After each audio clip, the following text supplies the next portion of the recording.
जागतिक पातळीवर नाव असलेल्या डोंबिवलीच्या भोईर जिमखान्यात घडलेल्या अल्पवयीन मुलींच्या लैंगिक शोषणाच्या प्रकारामुळे डोंबिवली पुन्हा चर्चेत आली आहे। भोईर जिमखान्याचा प्रशिक्षक नंदकिशोर तावडे याला अटक करण्यात आली आहे। त्यामुळे भोईर जिमखान्यात नेमकं चाललंय तरी काय असा प्रश्न आता डोंबिवलीकरांना पडलाय।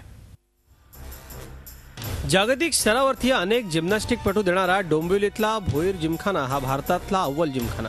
राष्ट्रीय आंतरराष्ट्रीय पातळीवर या जिमखान्याच्या शेकडो मुलांनी नाव कमावलं। मात्र सध्या लैंगिक शोषणाच्या प्रकारांमुळे डोंबिवली जिमखाना चर्चेत आहे। मुलींना प्रशिक्षण देण्याच्या नावाखाली प्रशिक्षक नंदकिशोर तावडे मुलींचा विनयभंग करायचा असा आरोप इथं प्रशिक्षण घेणाऱ्या मुलींनी केलाय। तावडेला अटक करण्यात आली आहे। आमच्या मुली गेल्या 12 वर्ष झालं नॅशनल इंटरनॅशनल खेळतात। आज जवळजवळ 12 नॅशनल झाले त्यांच्या। त्या ज्या पण टूरला वगैरे गेल्या त्या टूरला त्या लोकांना असाच अनुभव आला की सर काहीतरी सेक्शुअल हॅरेसमेंट करतात। हे सगळ्या गोष्टी आम्हाला आमच्या मुलींनी जेव्हा आम्हाला सांगितलं तेव्हा आम्हाला पूर्णपणे धक्का बसला। नंदकिशोर तावडे विरोधात मुलींनी दिलेला जबाब धक्कादायक आहे। प्रशिक्षण देताना तावडे सर नको तिथं स्पर्श करायचे, इतर मुलींना 8:30ला सोडून द्यायचे, पण आम्हा तिघांना 10:30 पर्यंत थांबवायचे।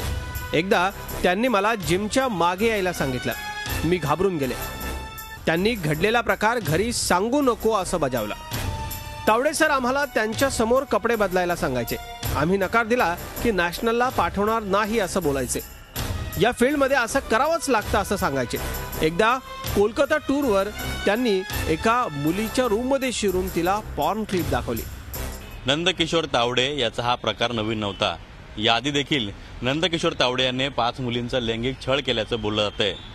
नंदकिशोर तावडे याच्या प्रकारामुळे त्या 5 मुलींनी खेळातूनच माघार घेतली, ज्या मुली एकेकाळी आंतरराष्ट्रीय पातळीवर भारताचं प्रतिनिधित्व करत होत्या।